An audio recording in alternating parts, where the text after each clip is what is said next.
Hi friends, Apuraki Khobor Gasiho. I'm your host, Shumaya Bang Weinstein. I'm a peer educator, passionate about food, fitness, and a champion for reproductive health.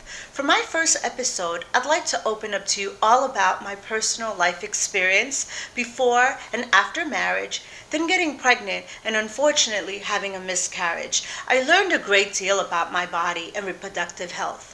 With this show, I hope to create a great awareness of fertility's ever-ticking clock that trolls for all and stops for none. So make sure you subscribe, like, and don't forget to click on the icon below for notification for every time I post a new video.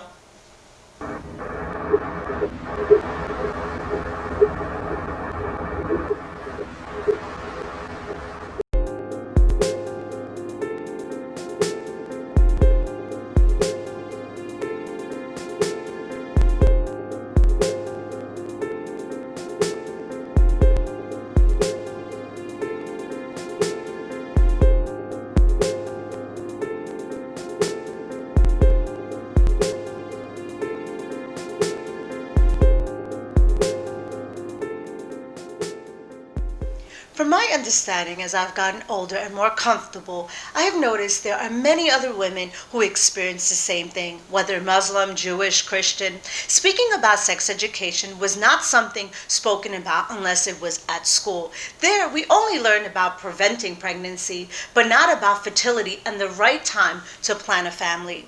Through my life, I've been very focused on my education and living the American dream. Most girls played with baby dolls pretending to be a mom, but me, I wanted to seize the opportunity to the fullest advantage because back home, many women didn't have that opportunity to get an education and have a career.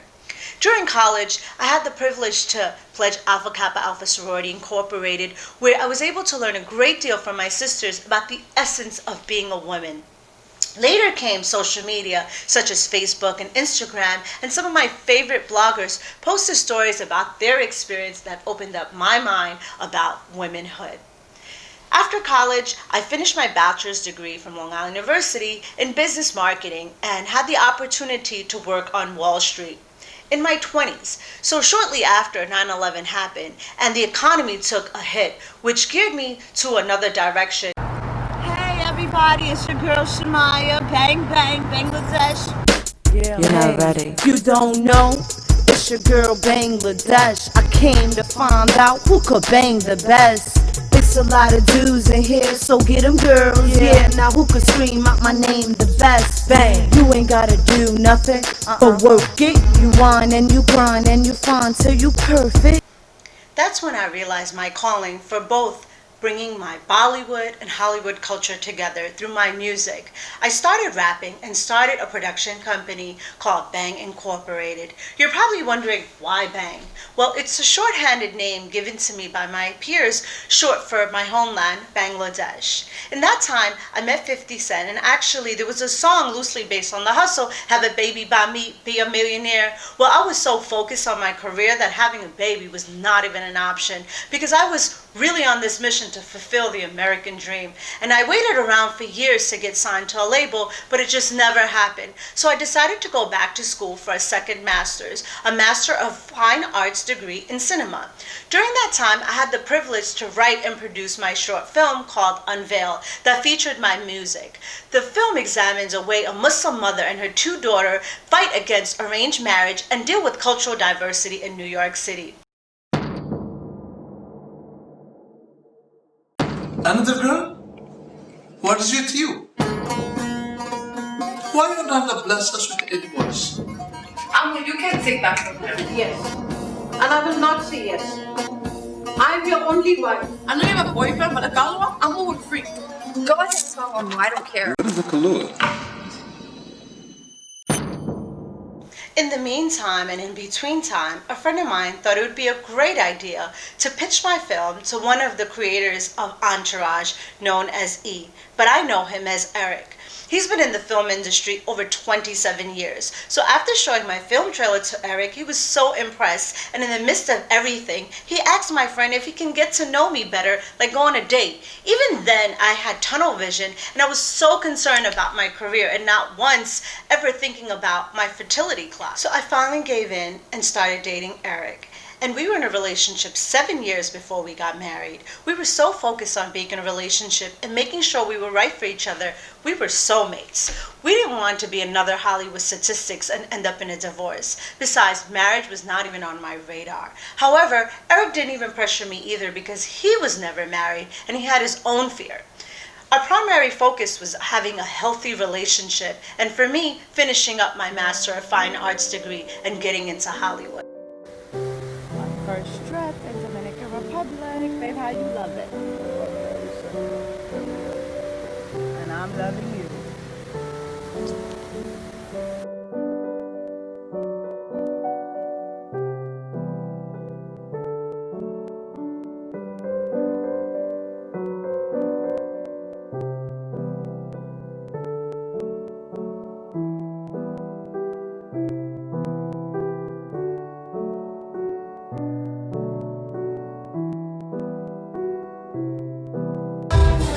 Happy New Year! Love you, babe!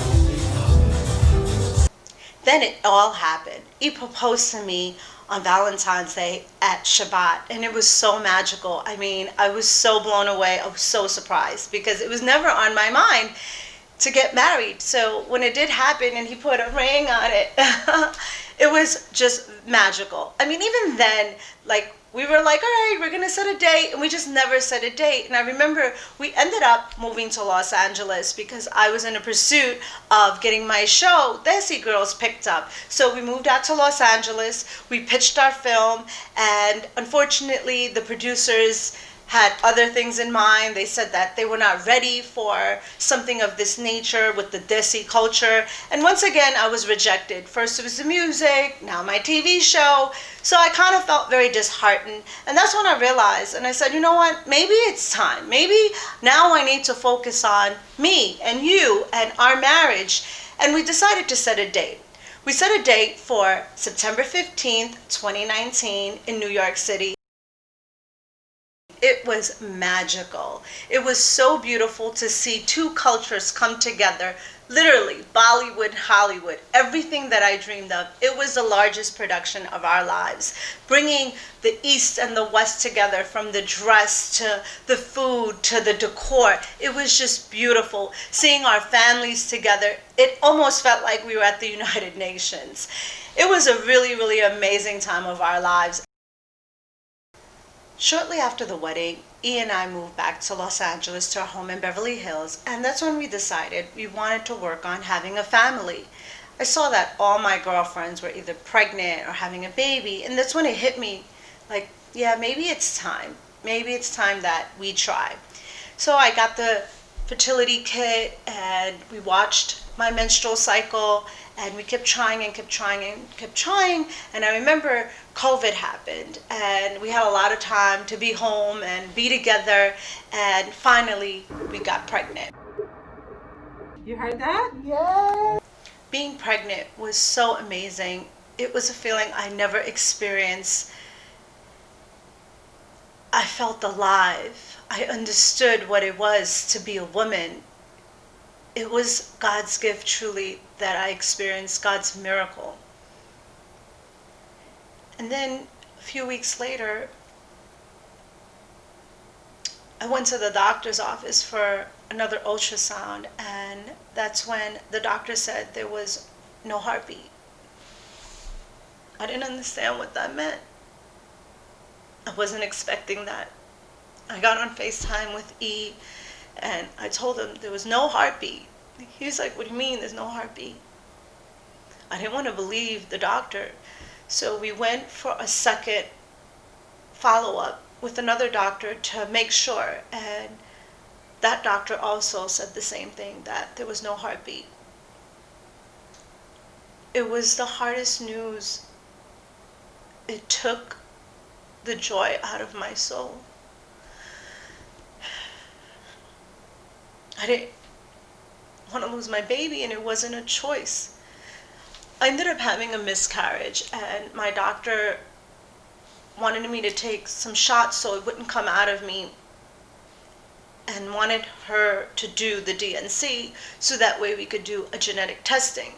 And I remember she could only do it the following Tuesday, and that Tuesday was our 1 year anniversary, September 15, 2020. It was such a bittersweet moment because it was our 1 year anniversary as well as the day I'm going to have a DNC. He was in Berlin, and it was so hard for both of us because he couldn't be with me, I couldn't be with him. And my mom flew in, even with the COVID travel restriction. She came because I did not want to get out of bed before and after the DNC.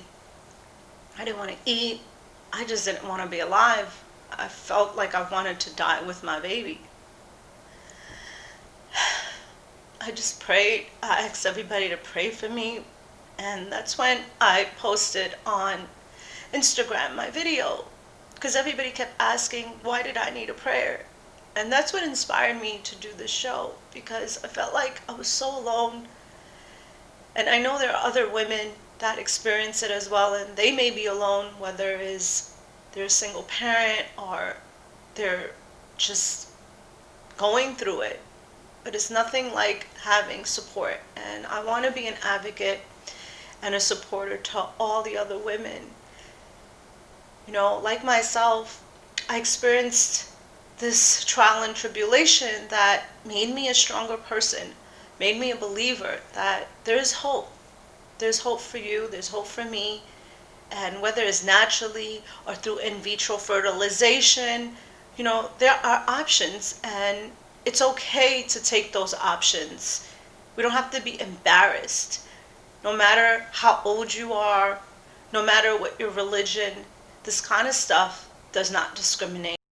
My social media post has created a dialogue between other women as well as myself experiencing similar trials and tribulation in the effort to become pregnant, as the process only becomes more difficult with age.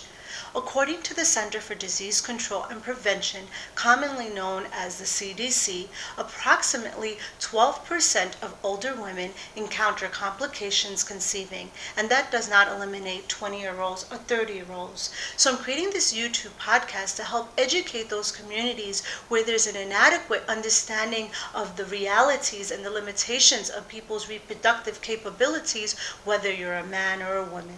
I hope to offer an arena for both discussion from my own experience has revealed that many people who have their own stories to share, as well as many questions to ask. My production has the endorsement of the esteemed Dr. Catherine Dugarte, a reproductive and infertility specialist here in Los Angeles, California, and she has the support of a network of medical professions who will be involved with my efforts to assist those of you who may be planning to start a family or simply to add to one. So stay tuned for future episodes with Dr. Catherine Dugarte on women's reproductive health, Dr. Mills on men's reproductive health, as well as and questions from our peers. And if you have any questions, please feel free to reach out to me either on Facebook or Instagram at Shumaya Bang.